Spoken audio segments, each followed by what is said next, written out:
दोस्तों, ईरान के द्वारा जो एक परसिस्टेंट अटैक किया गया है, खास तौर से अमेरिकन और इजरायली इंस्टॉलेशन के ऊपर, उसने इन दोनों देशों को चौंका दिया है। व्हाइट हाउस के अंदर अब इस बात की चर्चा हो रही है कि क्या हमने कैलकुलेशन में कोई गलती कर दी है, बड़ी गलती कर दी है। वहां पर रिफ्ट पैदा हो गई है, दो ग्रुप पैदा हो गए हैं। एक ग्रुप ये कहता है कि अब आपको पता ही नहीं था कि वहां पर ईरान की स्ट्रेंथ क्या है, तो फिर आप वहां पर गए क्यों, आपने जंप क्यों किया? Just because Israel was pressurising and you jumped into the bandwagon and now you are losing the war. अब आपके पास एस्केप रूट नहीं है, एग्जिट रूट नहीं है। ये बात सही है। सिंपल कैलकुलेशन था, सिंपल मैथमेटिक्स था। और मैथमेटिक्स ये था कि जितनी मिसाइलें हैं, आपके पास जो इंटरसेप्टर होने चाहिए थे वो उससे डबल होने चाहिए थे, लेकिन वो आपके पास नहीं थे।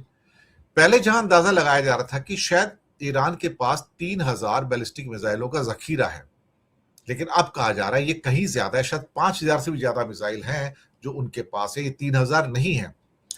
क्योंकि जिस तादाद में और जिस स्पीड से आईआरजीसी उसका यूज कर रहा है, वो अपने आप में अमेरिका और इसराइल को सकते में डाल रहा है कि भाई इतनी मिसाइलें इसके पास आ कहां से रही है, मटेरियल कहां से आ रहा है। तो जो जो भी इंफॉर्मेशन अमेरिका और इसराइल के पास अवेलेबल थी, वो स्केची इंफॉर्मेशन है, वो परफेक्ट इंफॉर्मेशन नहीं थी। अब इसराइल ने आज, मैं अभी की बात कर रहा हूं, आज अमेरिका से रिक्वेस्ट की है कि मुझे जल्दी और इंटरसेप्टर दो, मेरे पास इंटरसेप्टर्स बिल्कुल नहीं बचे हैं, मेरे पास इंटरसेप्टर नहीं बचे हैं, और मैं अब जो भी ईरान के ड्रोन्स या मिसाइलें आएंगी, मैं उसको अब रोकने में नाकाबिल हूं। तो मेरे पास मिसाइल इंटरसेप्टर्स की बहुत भारी कमी हो गई है, और इसके चलते मेरे बहुत नुकसान हो सकता है। और ये अभी की आज ही रिक्वेस्ट, कल रात को भी रिक्वेस्ट की थी, आज भी की है। इजराइल पहले से ही इंटरसेप्टर की कमी के साथ युद्ध में उतरा था, क्योंकि पिछले साल जून के महीने में जब झड़प हुई थी 12 दिन की, तो तब बहुत इंटरसेप्टर इस्तेमाल कर लिए गए थे। और अब ईरान ने अपनी मिसाइलों में जो क्लस्टर बॉम्बिंग है वो भी जोड़ दिया था, तो इसराइल के इंटरसेप्टर खत्म होने की जो प्रोसेस था और फास्ट हो गया। अब ये थर्ड वीक के अंदर वॉर चल रही है, 2 हफ्ते पूरे हो चुके हैं, हमारा 16 दिन है अब पूरा हो गए, तो ये थर्ड वीक चल रहा है इस समय, और 5 दिन के अंदर 3 हफ्ते भी पूरे हो जाएंगे। अब इसराइल ने अमेरिका से कहा है कि मेरे पास खतरनाक रूप से सप्लाईज की कमी हो गई है मिसाइल इंटरसेप्टर की, और हमारा जो एयर डिफेंस है वो बहुत मुश्किल में आ गया है। एक अमेरिकन ऑफिशियल ने बताया है कि ये कुछ ऐसा ही है जिसकी हमें उम्मीद थी, और वॉशिंगटन को और पेंटागन को इसके बारे में कई महीनों से पता है कि इसराइल के सामने एयर डिफेंस का क्राइसिस है। उस ऑफिशियल का कहना है कि अमेरिका को इस तरह की कमी का सामना नहीं करना पड़ा है, और उसके पास इंटरसेप्टर का बड़ा भंडार है। लेकिन अब इसराइल ने अमेरिका से गुहार लगाई है कि मुझे इंटरसेप्टर दो, लेकिन ये अभी साफ नहीं है कि इसराइल को और इंटरसेप्टर मिलेंगे या नहीं, क्योंकि अमेरिका के खुद के जो इंटरसेप्टर्स हैं वो अंडर प्रेशर हैं। अभी जो इंटरसेप्टर उनके थार्ड वगैरह थे वो सारे के सारे बर्बाद हो गए हैं। अब वो साउथ कोरिया में जितने उनके थार्ड लगे हुए थे उसको शिफ्ट कर रहा है, सुना है 5-6 हैं वहां पर, उनको भी शिफ्ट करके अब मिडिल ईस्ट में लेके आ रहा है। यहां तक कि अमेरिका के पास ही इंटरसेप्टर नहीं है, और वो अपने इंटरसेप्टर दुनिया के अलग अलग एरिया से शिफ्ट करके मिडिल ईस्ट में लेके आ रहा है अपने को प्रोटेक्ट करने के लिए। तो इसराइल के पास अब इंटरसेप्टर ना होने से उसकी कमी को पूरा करने के लिए आपके पास है क्या? अल्टीमेटली कुछ भी तो नहीं है ना। ये बात तो मानने की है। और जिस किस्म की कंडीशंस अब निकल कर आई है यहां पर, वो परेशान करने वाली है।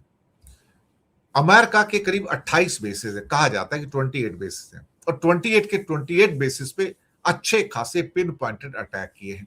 और वो पिन पॉइंटेड जो अटैक किए गए हैं वो सारे के सारे जिसे कहते हैं कि चाइना का जो नए सैटेलाइट सिस्टम्स आ रहे हैं, वो उसके द्वारा सारे के सारे निकल कर आ रहे हैं, और ये सारे उनके लॉसेस को भी शो कर रहे हैं। इस किस्म के जो सैटेलाइट सिस्टम्स हैं, अभी उन्होंने जिलिन 1 के नाम से एक सीरीज से 300 सैटेलाइट छोड़े हैं, 300 सैटेलाइट छोड़े हैं आकाश के अंदर।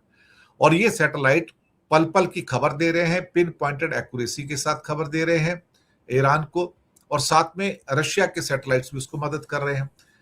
तो अभी कल की बात है कि जब इसराइल के एक बड़े मिनिस्टर के बंगले के ऊपर जो थोड़ा सा आउटस्कर्ट्स पे था सिटी के, पिन पॉइंटेड एक्यूरेसी के साथ बैलिस्टिक मिसाइल में उसको अटैक किया और पूरे के पूरे उस डिफेंस कॉम्प्लेक्स को सत्यानाश कर दिया, पूरा आग के गोले के अंदर बदल दिया। ये बात तो सबने देखी है। तो ये जो पिन पॉइंटेड जो एक्यूरेसी है कि किसका बंगला कहां पे है, किसका ऑफिस कहां पे है, ये चाइना और रशिया दोनों प्रोवाइड कर रहे हैं डिटेल्स जानकारी ईरान को, और ईरान को इससे मदद मिल रही है। इसकी वजह से इजराइल और अमेरिका बहुत परेशान है कि उनके जो सारे के सारे जो इंस्टॉलेशंस हैं, उनके अपनी एम्बेसी के जो पते हैं या उसका लॉन्गिट्यूड लैटिट्यूड एग्जैक्ट लोकेशंस हैं, वो पूरी की पूरी उनको एग्जैक्ट लोकेशंस पता लग रही है रशिया और चाइना के सैटेलाइट से। ये बात तो अब बिल्कुल सही है। और उनके जो मिलिट्री बेसिस है, कोई भी हो, कतर का हो, यूएई का हो, अल धबरा वाला हो या बहरीन का हो, वो सारे के सारे राख में बदल दिए गए हैं। ऊपर से हॉर्मुज का बंद होना पूरी दुनिया को हिला कर रख दिया ईरान ने वो नस दबाई है कि जिसके पास अब किसी के पास कोई चारा नहीं है। मैं कल ही मेरे पास एक इंफॉर्मेशन आई थी, इसमें बताया गया था कि अमेरिका अपने 2500 कमांडर्स जो हैं वो मरीन कमांडोज वो भेज रहे हैं, लेकिन बाद में पता लगा कि ये 2500 मरीन कमांडो बेसिकली अटैक करने के लिए नहीं होते, ये रेस्क्यू करने के लिए होते हैं। ये कहीं पे कोई मुसीबत में फंस गया है, कहीं किसी जगह पे एक क्या कहते हैं कि उसको रेस्क्यू करना है, उसको बचाने के लिए है। ये अटैक मरीन कमांडोज है ही नहीं, देखा जाए तो उसको कहते हैं ये क्या कर लेंगे। और वैसे भी 10 करोड़ के देश के अंदर ये 2500 कमांडो क्या कर लेंगे। उनकी अपनी 50,000 की आर्मी अमेरिका की बैठी हुई है गल्फ पे, उन्होंने अभी तक क्या कर लिया है? कुछ भी तो नहीं है, कुछ भी नहीं है। तो 2,500 क्या करेंगे? कहीं ऐसा ना हो कि ये 2,500 को पूरा का पूरा ये 10 करोड़ ईरानी कुचल कर रख दे और उनकी बॉडीज भी वापस ना मिल पाए। हो सकता है उनकी बॉडीज भी वापस ना मिल पाए। तो हॉर्मस को बंद करके ईरान ने बता दिया कि मैं कितनी बड़ी पावर हूं, और उसने कहा भी है कि अब मैं इसको उठाकर $200 तक तेल को लेके जाऊंगा, मैं देखता हूं तुम क्या करते हो। अगर मुझे आपने तरसाया तो मैं भी आपको तरसा सकता हूं। ऊपर से मिसाइल और ड्रोन की जो बारिश है, लो कॉस्ट शाहिद ड्रोन्स हैं, क्लस्टर मिसाइल्स हैं, इसका जो उपयोग किया जा रहा है। अब इजराइल भी बीच बीच में चिल्ला रहा है कि मेरे ऊपर देखो क्लस्टर मिसाइल्स हमारे रेसिडेंशियल इलाके में छोड़े जा रहे हैं। लेकिन जब आपने बच्चे मारे, 180 बच्चे मार दे वहां पे स्कूल के अंदर, तब आपको शर्म नहीं आई? और तब ये ट्रम्प जैसा बेशर्म आदमी उसको देख के हंसता है कि हाँ बच्चे मार दिए आपने। लेकिन ऐसे ही है, अभी अमेरिका इसलिए थोड़ा शांत है कि ईरान के पास ऐसी कोई मिसाइल नहीं है जिसको ये कहा जा सके कि वो जिसे कहते हैं कि इंटर कॉन्टिनेंटल बैलिस्टिक मिसाइल हो। जी हाँ, इंटर कॉन्टिनेंटल बैलिस्टिक मिसाइल वो अभी नहीं है।